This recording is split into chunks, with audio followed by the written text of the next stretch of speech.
Steve Post has worked as an archaeologist in New Mexico for 35 years. He recently retired from the New Mexico Office of Archaeological Studies, OAS, where his research focused on the Northern Rio Grande Valley with specific emphasis in the Santa Fe area.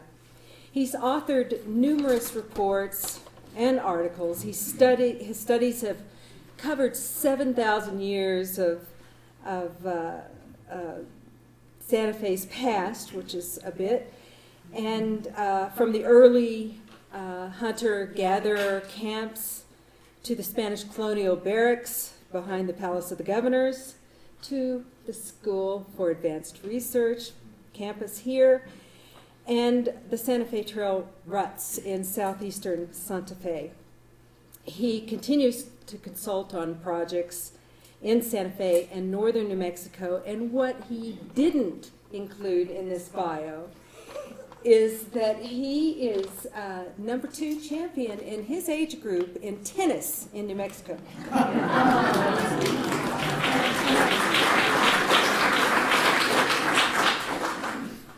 Thank you, Elaine. And it's really a pleasure to be here today. I see so many of my friends I've come to know over the years. It's an honor to speak here at SAR, where my wife and I met a few years ago, about 30.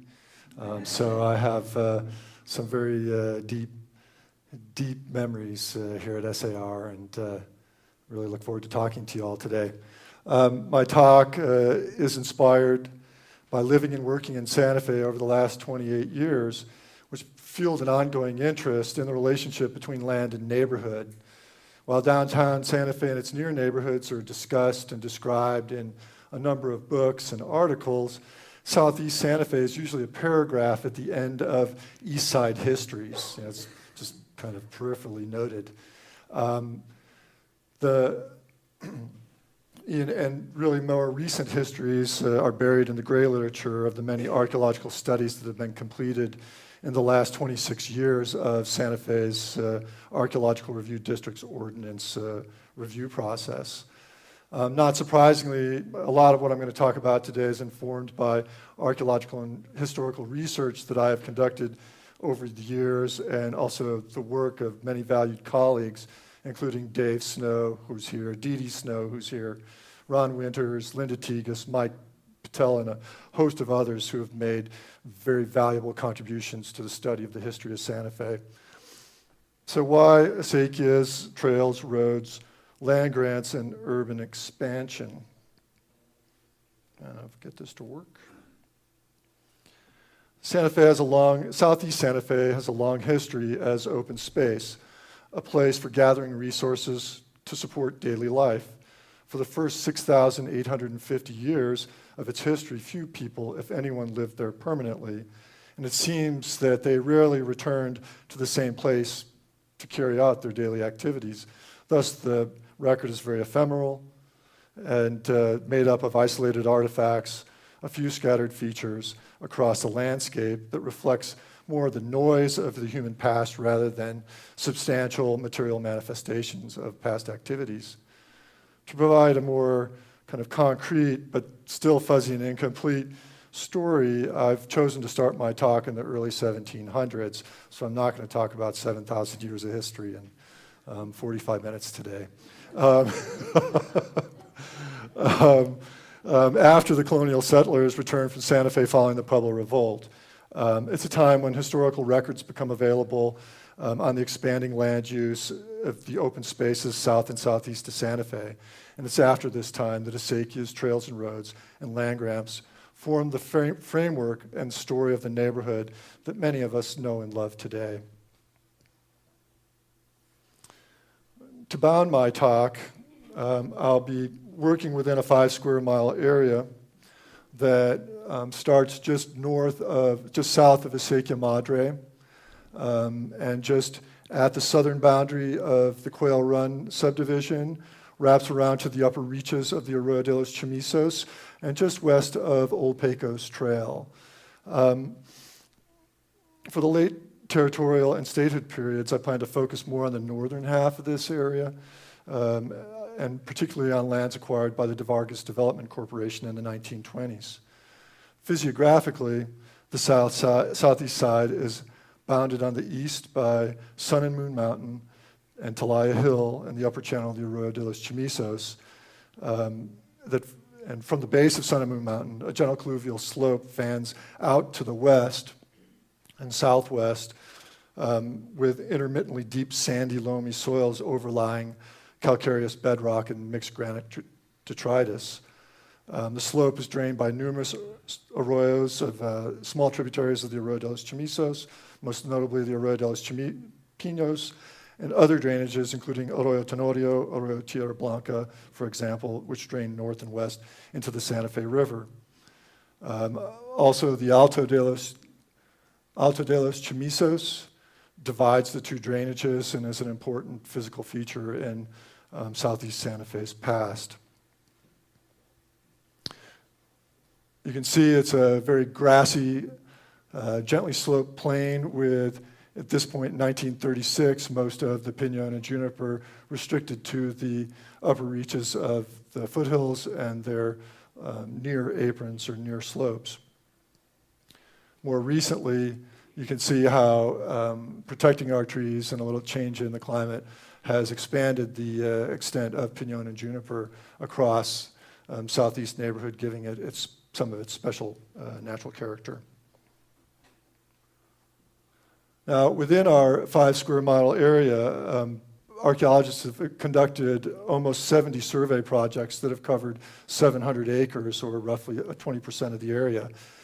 Since 1984, about 17 archaeological teams have registered and identified 49 archaeological sites representing 700 years of human presence in southeast Santa Fe. The projects range in size from 0.1 acres to 49 acres. And the prehistoric sites, which I'm not really going to talk about today, mostly consist of artifact scatters of chipped stone and a few pottery sherds that mostly date to the 1200 to 1400 period, when the big villages at LA 1051, the Santa Fe Community Convention Center site, Arroyo Hondo, and downstream at Pindi and LA 1 were occupied. They all kind of shared this space. The majority of the sites, the 49 sites, are from the historic period and post-date 1880. What I'm showing here are not necessarily the sites, but the project areas and the dates, the periods of the cultural materials that were found at those locations. The majority of the sites, as I say, post-date 1880, and reflect increased use and interest in southeast Santa Fe with the opening of Atchison, Topeka, and Santa Fe Railroad and the quest for land.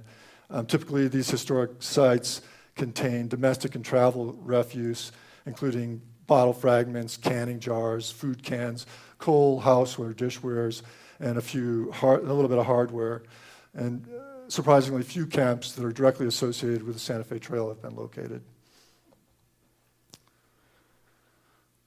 Just a little bit about 17th century Santa Fe, because following the founding of the Villa in 1609, 1610, land use patterns changed with the introduction of new land ownership, the Acequias system, domesticated animals, animal and wheeled conveyance travel, and a completely different worldview from the extant native peoples. The establishment of missions, estancias, and the caravan system created new transportation corridor needs and amplified and incorporated existing ancient paths and trails. Permanent or even regular use of southeast Santa Fe was infrequent, partly due to raiding by nomadic tribes who arrived in the area about the same time as the Spanish entrada in the early 1540s. There are references and documents to mountain roads for horseback travel and wagon roads for carretas or wheeled travel, which directed movement between Santa Fe, Pecos, San Marcos, Galisteo, and south along the Camino Real. Settlement south of the Santa Fe River centered on San Miguel Chapel, and it's known from Pueblo Revolt accounts of Governor Otermine, who described Indians burning the fields and houses along with the church. Archaeological evidence of 17th century land use and travel in southeast Santa Fe is unknown to me. I'm pretty sure no one lived south of modern-day Paseo de Peralta or Acequia Madre streets at that time. With the return of colonial centers, excuse me,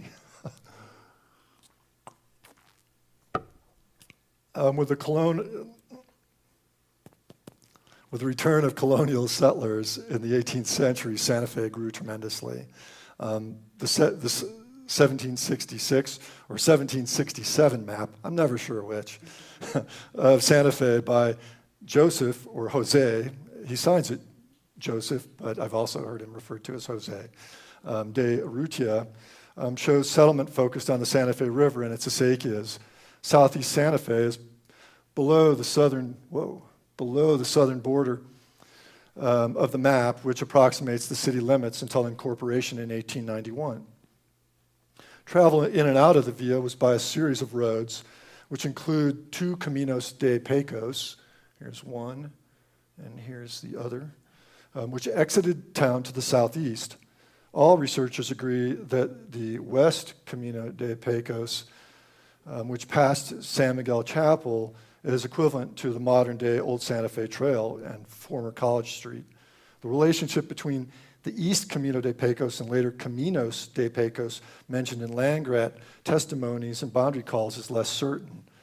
Dave Snow suggested it parallels Arroyo Tenorio west of modern-day Garcia Street, or I think he would say now, as he told me a few minutes ago, that it was actually Garcia Street, and I would say it was kind of between Garcia Street and Arroyo Tenorio, or focused around Arroyo Tenorio, based on traffic patterns.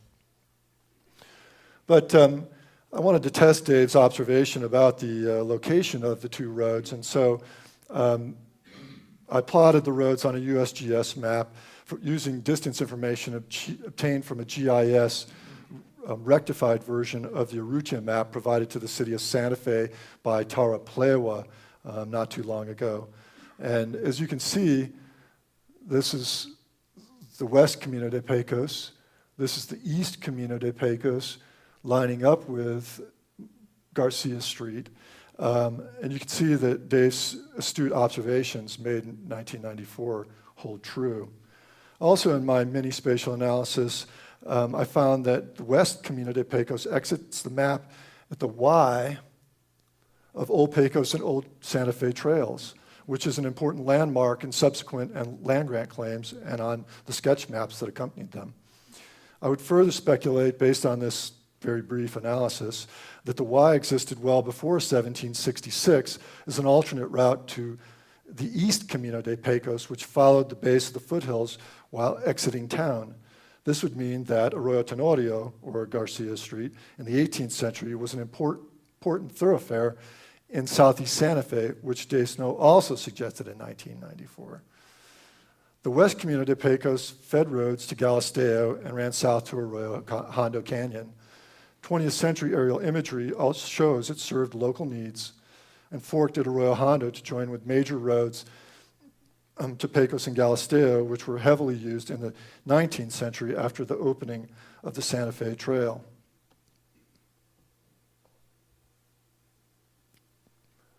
Back to the Urrutia map. Southeast Santa Fe was common land into the 1840s. It was used by residents for grazing, fuelwood collection, plant gathering, and mineral acquisition, for instance. A late 17th century document cites a young Indian laborer murdered while collecting tierra blanca, presumably from the arroyo currently called Arroyo de Tierra Blanca, which is located east of modern-day Camino de Monte Sol. This account documents mineral extraction on the city periphery and marks the periphery as a potentially dangerous place. During grant hearings, descendants of Juan Cayetano Lobato testified that in the early 1800s, 2,500 cattle grazing their land on the south of town were stolen by Indians, again indicating that close to the time of Mexican independence, the near peripheral lands were still dangerous. Travelers were often escorted by troops between Santa Fe and Pecos or Galisteo or other outlying communities. While many seemed to use the land, no one established permanent residential position on the land. So I'd just like to talk a little bit about some of the land grants, which were one of the primary ways that open lands were transferred into hands of settlers. During the 1600s, citizens of Santa Fe were conveyed lands for service through encomienda. Some of those claims were reestablished when the colonists returned following the Pueblo Revolt. In the 18th century, the majority of the grants were to individual families and were intended to convey arable land. Therefore, they abutted the river or the major east-west acequias. Most grantees requested 2 to 4 fanegas of land, which is the equivalent of 16 to 32 acres. This is one way the community grew into the settlement depicted by Urrutia. After the Mexican-American War, the Southeast grants and many others across the Southwest were subject to all sorts of claim inflation. This occurred as part of the process of perfecting the grants and claiming title to the open lands. For this talk, I'll focus briefly on these 5 grants. The earliest and one of the most egregious, should never use words you can't say in talks like this. I almost choked on that one.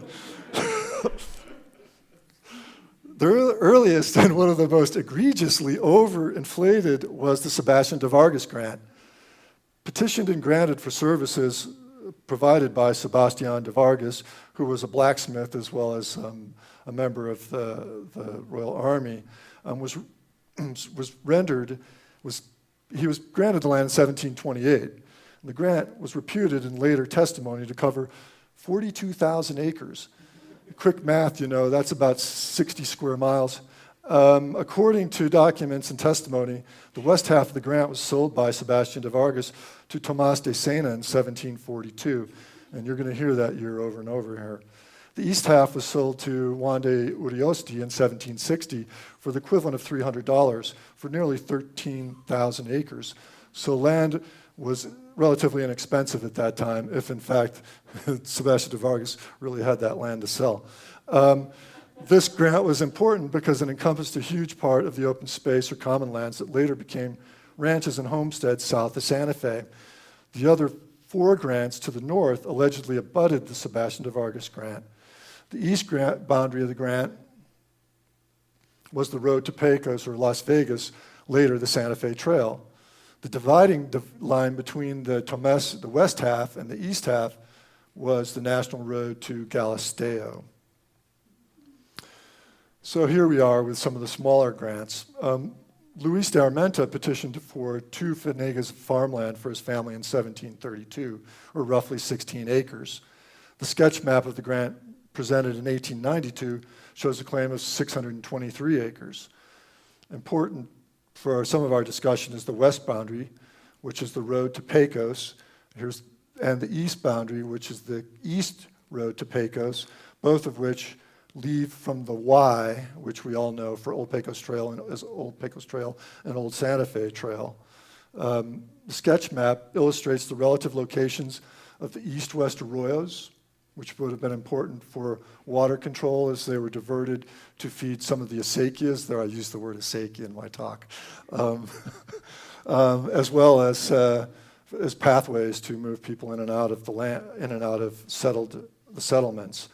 It also shows an area of cultivated land down here by Arroyo Chamizo, and it's the only grant sketch map that shows that in this area. The Antonio Dominguez grant was petitioned for in 1742 again. It claimed the Acequia Lobato on the north and the Pino Arroyo, which is the north branch of the Arroyo de los Pinos, which I believe runs past the off the Museum of New Mexico property, north of the Laboratory of Anthropology. And the middle and east roads to Pecos on the east and west. So essentially, it was within the Luis Armenta grant, as Armenta grant was claimed later. It was later sold to Felipe Garduño for 360 pesos in 1750, which resulted in a dispute with the owners of the Juan Cayetano Lobato grant, which I'll talk about next. Also, it claimed Luis de Armenta's house at the northwest boundary, right up there. So just a little bit south of the Y, we should be able to find Luis de Armenta's house, apparently. In 1742, allegedly, Juan Cayetano Lobato petitioned for lands bounded on the east by the wagon road to Pecos, on the west by the national road to Galisteo, and on the south by the Altos de los Chamisos, and on the north by the Acequia Madre and Arroyo Tenorio.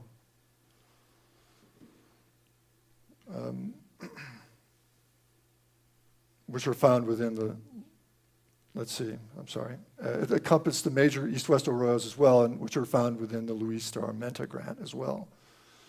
To settle the dispute with Felipe Garduño, Lobato purchased Garduño's claim of the Antonio Dominguez grant for 50 pesos.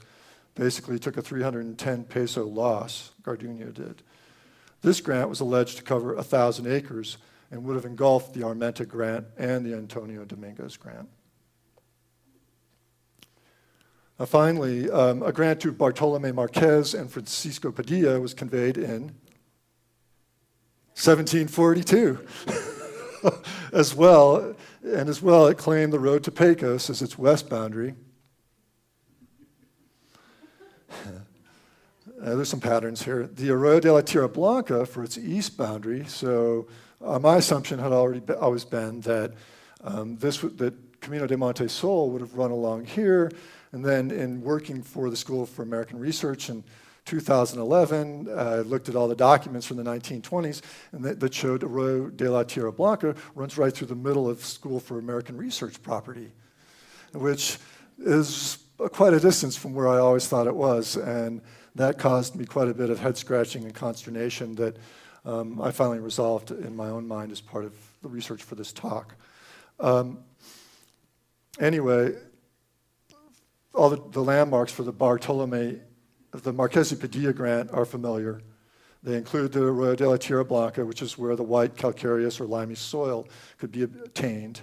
And at the mouth of the Arroyo de la Tierra Blanca, there's purported to be a fundición or lime kiln that we've never been able to locate archaeologically. And Dave Snow, I know, has looked for it, and I'm sure Dee Dee has as well. There were many land transactions in what was the far northern portions of these grants. However, the impression is that the bulk of these large claims were treated as common land with little dispute. Essentially, the lands were crossed by the roads and, in some cases, acequias that supported the ongoing business and activities of the people of Santa Fe. So for the moment, I'd like to leave the grants and switch to 1821 and the opening of the Santa Fe Trail that followed on the heels of Mexican independence from Spain. Unlike Spain, the Mexican government opened trade doors and the wagons flowed into Santa Fe for about 60 years. The immediate effect that this new source of income and goods had on the local economy prior to the Civil War has been debated, but what most agree is that it was the conduit through which major changes occurred. In the plaza, and reaching what I believe is sort of allegorically the Altos de los Chamisos and looking over Santa Fe before entering town. Santa Fe trail traffic left its mark across southeast Santa Fe. Trail ruts are part of the physical manifestations of that important time in Santa Fe and New Mexico history. While known in local lore and subject to local and national interest, there had been no systematic study of the ruts until Mike Patel and Linda Tigas conducted their study in the late 1980s. Mike and Linda undertook to inventory the remaining ruts within the limits of Santa Fe before they were destroyed by expanding residential development. Through ground survey, documentary research, cartographic analysis, and helicopter reconnaissance, they compiled a database of extensive ruts running from Quail Run to the Y. Their study is the basis for all archaeological investigations within the Trails part of the River and Trails Archaeological District within the city of Santa Fe. Now, 15 to 20 studies of ruts identified by Patel and Tigas have provided information on trail rut characteristics. Trail ruts may range from 50 feet long to almost a mile long. The longest segments run from Quail Run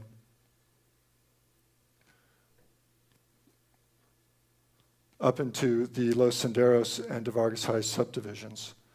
Throughout this dendritic system of old road alignments, there are numerous stretches of parallel ruts as wagons moved in and out of rutted, muddy, or impassable sections of the trail. The majority of the ruts parallel modern old Santa Fe Trail, which is running here. Runs basically here. And with fewer ruts paralleling old Pecos Trail. The Caminos de Pecos that Dave Snow suggested were horse and wagon roads during the Spanish colonial times carried much of the Santa Fe Trail traffic after 1821. And also, Dave completed an archaeological inventory of the Howells property, which is just west of the SAR property. And on that property, he identified 22 different road segments. And Dave put together some pretty strong arguments for saying that those segments were not necessarily ruts from the Santa Fe Trail as they had been identified by Tigas and Patel, but were in fact just as likely to be ruts left by travel within the region for the movement of livestock in and out of the closer settlements, or the closer residences, as they moved up and down from the settled lands into the open space where shared grazing occurred. At the time, I actually was arguing against Dave pretty fervently, as I recall, and have come to believe that he's a lot smarter on this than I am, and he was. I'm pretty sure he's right about with his conclusions. So the ruts, let's see, some of the best local examples of ruts can be found on the Carmelite property. Here we have one rut that runs kind of northwest, southeast. We're basically looking as it comes up out of the Arroyo Chamizo down here and heads up to the northwest onto the property. Snowy day, recent photo. And then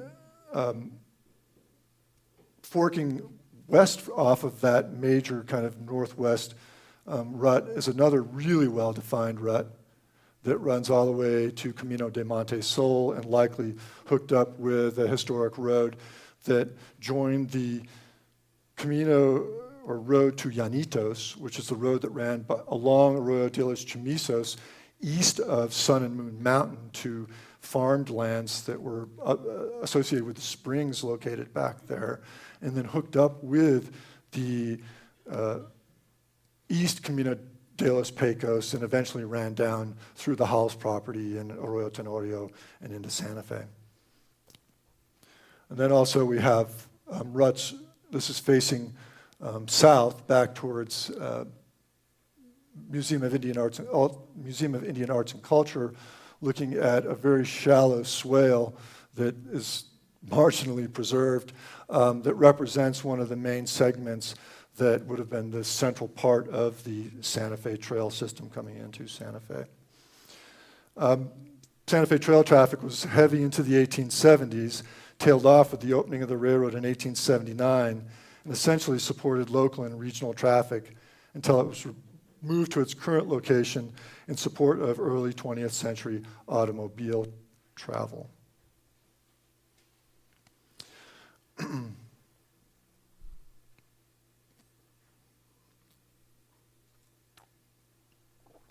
Now, obviously, during the territorial period, the pursuit and adjudication of Spanish and Mexican land grants was important.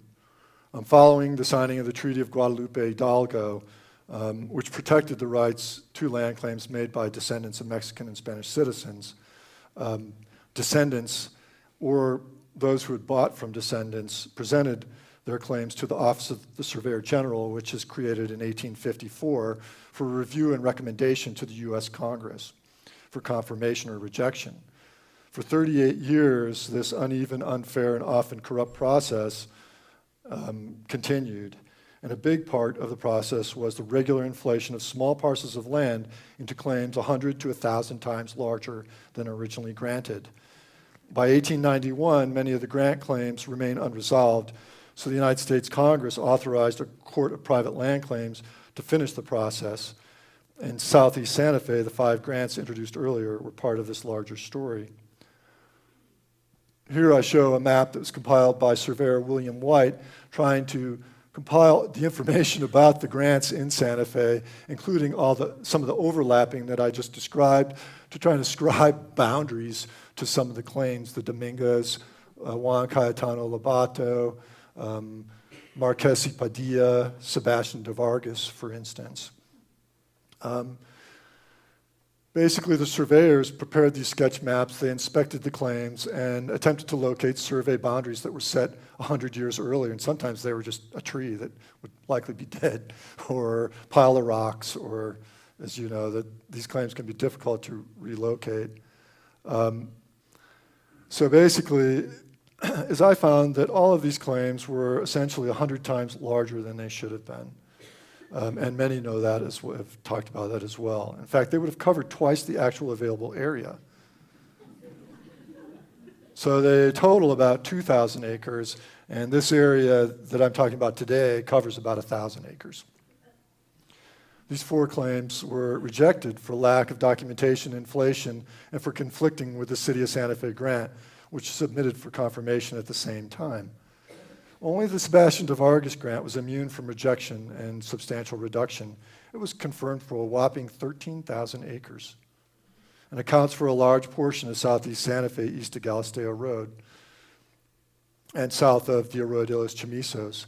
However, this grant survived, even with the original documents being lost, allegedly in 1860 during the Governor William Pyle document throwout fiasco, when many of the Spanish documents in New Mexico were used for butcher paper before they could be recovered. Anyway, that's another story. But, and there are different opinions. I'm probably too partisan in my characterization of that, but it makes a good story. Suffice to say that there were a lot of influential people who had bought into the Sebastian de Vargas grant, and that probably had something to do with why it passed so remarkably intact. Now, with the incorporation of Santa Fe in 1891, the city fathers were anxious to perfect the claim to their 2 leagues that they thought they had been invoked by the Spanish government. They submitted their claim to the Court of Private Land Claims, who confirmed it. However, the U.S. government contested it to the U.S. Supreme Court, and the U.S. Supreme Court ruled that the City of Santa Fe grant was in fact invalid, and the only claims that the city had ever submitted was for 4 acres of swamp in 1715. And that's the famous cienega that Dee Dee was talking about in our last Sparks Talks, sponsored by Historic Santa Fe Foundation. So essentially all of the title to all the lands in Santa Fe were held by the United States government, and it was up to the U.S. Congress to decide how those titles should be disposed of. Well, you can imagine the city fathers, anyway, I imagine them for about 11 years going, oh my God, we don't own any of this land we thought we had for all these years. But the Congress acted in good faith, and I think, I should qualify that maybe, and basically what Congress did is they enacted a law which entitled the City of Santa Fe to the lands that they had claimed through the grant that were not already claimed, and basically instructed the City of Santa Fe mayor and city clerk to follow through with all legal title claims that are held within the City of Santa Fe and do it in a timely fashion and at no cost to those who were making claims. So that put the city in charge of a lot of the quitclaiming and quiet titling of quite a bit of land. And so if you go to the Santa Fe County Clerk's office and look at the books for that time, City of Santa Fe is just pages and pages and pages of documents. So basically, through that process, the City of Santa Fe gained title or control over 25 square miles of land, extended their boundaries from roughly where we're sitting today to lands just south of Arroyo de los Chamisos and just south of East Zia. And I seem to have this connection with boundaries because that boundary ran right behind the house that Deborah and I lived in for 15 years. Anyway, so enough personal anecdotes. I didn't run by it. Yeah, here we go. So obviously major land owners with titles obtained before 1901 scrambled to have their deeds recognized by the city. Two such individuals were Matthias Nagel and John Nabel. Matthias Nagel obtained, this would be some of the Nagel lands here, and the Nabel lands here. Matthias Nagel obtained title to the land east of the Armenta Grant within the Marquesa Grant. He also acquired some small holding claims along the Arroyo Chamizo from Spanish surnamed families. In the 1870s, he built his house, and on these holdings along the Arroyo de los Chamizos, and it's shown on many maps. According to Nancy Mean Worth, whose family purchased the house and land from the Nagels, the Nagels had a small store and way station along the Santa Fe Trail, which would have been frequented by travelers just before they entered into town proper. Now, the Means purchased the home, land, and improvements that the Nagels did not remove in 1935, and the family would later generously donate a large portion of the land to St. John's College in the early 1960s. John Nabel was an attorney and judge in Santa Fe, and during this time he acquired deeds to the Luis de Armenta grant, which, as I already mentioned, conflicted with three other grants, all of which were quitclaimed by the city for various amounts of land. Nabel had a title history dating back to 1868, which he had purchased in 1880. He built a house and well along the road to Las Vegas, which was apparently destroyed in a fire prior to the sale of the land to later Senator Bronson Cutting. Francis Wilson, who was the attorney for the Vargas Development Corporation, later recalled seeing the ruins and a crib-lined well on this property when he arrived. So interesting archaeological studies, perhaps at the Bronson Cutting property and on the Mean property, where we might get more insight into how some of these folks who were living on the margins of Santa Fe, what kind of standard of living they might have had in the mid to late 1800s.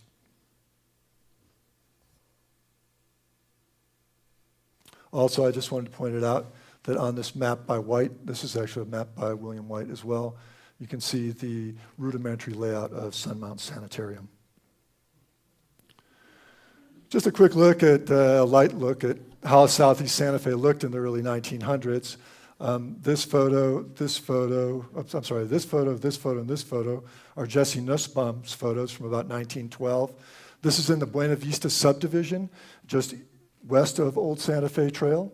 The swimming hole is fed by an acequia. You look west and you can see just how beat the land was. That's not a very nice term, but it's pretty beat up. Of course, Sunmount Sanitarium, where John Gaumim came to be healed from TB, and also where many people in the early 1900s met, formed long friendships that basically became the foundation of sort of the cultural intelligentsia in Santa Fe following that time. What I like to say is no photo of early Santa Fe is complete without burros. And then this photo is from 1900, looking from the terrace at Fort Marcy, southeast to Sun and Moon Mountain, across the flat colluvial slope in the wintertime. And you can see at that time, again, very grassy, very open, and lightly settled. Just wanted to show you the King's map. We are roughly sitting right here. This was the corporate limit of city of Santa Fe at the time, just before 1912, and then it was expanded far to the south. This is sort of the early beginnings of the SAR property, which eventually became El Delirio, and eventually SAR property. And then this is all John Nabel's land down here. And through time, John Nabel and his sons Arthur and Ernest sold their interest in the Luis de Armenta grants to the Santa Fe Extension Company and the Vargas Development Corporation, the latter of which Elizabeth and Amelia White were major shareholders. They, as I said, owned and built El Delirio, which in the 1960s became the home for the School for American Research, now known as School for Advanced Research, where we sit today. And I always think it's pretty amazing when you can talk directly about the place where you're seated at the moment. I just wanted to point, this is the map that kind of solved the quandary, to me anyway. Here we can see the outline of the overlapping grants. Briefly, you can see this is the Luis de Armenta grant as it was defined in John Nabel's title papers. Smack dab in the middle of the Marquez y Padilla grant, which was also plotted as quite large. However, by the time it got into John Nabel's hand, Matthias Nagel's hands, which included the Sunmount Sanitarium property, I believe, it had just become a sliver of what it had formerly done, what it formerly was. However, Francis Wilson was able to obtain quiet title on this property, and then also on the Juan Cayetano Lobato grant, which is over here as well. Also, this map, actually not this map, but one of the maps I have shows the road, Galisteo Road, and it shows the Arroyo Tierra Blanca running through the SAR property. And again, it doesn't, I'm sorry, I'm getting bogged down, my fault. It shows, this is Arroyo Tenorio running through the SAR property, and at this time, Arroyo Tierra Blanca is moved to its current location east of Camino de Monte Sol on this map. So we learned more about where roads and arroyos were located and named in the early 20th century from this document, which is hidden in this school, in the SAR library and archives. It also shows Sunmount Sanitarium. The White sisters fell in love with Santa Fe, and after a visit in 1923, Martha White instructed John Evans and the Flying Heart Development Corporation to purchase land with an existing small adobe home. At the same time, they contracted with William Henderson to begin work on a new house where we're seated today, and fencing of the land. In short order, they acquired more land for their main house, guest and caretaker quarters, a shop, a swimming pool with a knockout view, Santa Fe's first clay tennis court, and eventually a kennel. And this is what they had to contend with, which was goats running in the streets. In 1929, Gustav Baumann, much beloved, compiled this map of El Delirio, where he lampooned many of the partygoers and friends who the whites had gathered around them and who were part of the intelligentsia and cultural patrimony and heritage of Santa Fe. Here's the clay tennis court with a shadow of Charles Lindbergh's plane flying over it, for instance. There are other, if you have, this map is around the corner from in the hallway. I highly recommend you take a look at it. It's really wonderful to read. But it's an interesting look at life and place in the 1920s, late 1920s in Santa Fe. This was a great place to party, and there were wonderful cultural events held here regularly until 1937. Now, the White sisters, through the Vargas Development Corporation, entrusted the legal dealings to Francis W. Wilson, a local attorney prominent in Native American land issues. He was known as distinguished, respectable, a most useful citizen, and a highly successful lawyer. Wilson managed the complex title proceedings, which resulted in the 366-page abstract on file at the SAR library. The Whites not only wanted a beautiful and well-appointed place to live, they wanted their neighborhood to reflect their sensibilities about Santa Fe and its people and history. In 1927, Martha White, who conducted most of the business with Francis Wilson, expressed their desires to conserve the district rather than make money. There would be no windmills, no gas stations, no car camps on the land. It would be residential only with Santa Fe-style houses. The White Sisters even purchased lots to the east of El Delirio to ensure and protect their skyline into the future. They were concerned about squatters, but also did not want to unnecessarily turn them out if those people had invested in their homes and land. They were really cared about the people in a lot of ways. Of course, then, on the other hand, Martha was worried about the unsightly mess of a residence and land purportedly owned by a bootlegger who was planning to erect a windmill and who told Francis Wilson that, hey, I don't have to sell anytime soon. I've got a raspberry crop here that will make me $500 a year. And this was in like 1927. So to the east of El Delirio, there was a really booming raspberry farm. They bought the squatter out, but he wanted 8 times the going rate for the land. They were worried about unauthorized mining of sand and gravel on the land, and that it would depreciate its value. You know, time-tested activity in southeast Santa Fe would have been collecting sand and gravel out of the arroyos and off the land for adobes and things. And they directed that the land be fenced as soon as possible. Finally, they wanted to sell to like-minded people.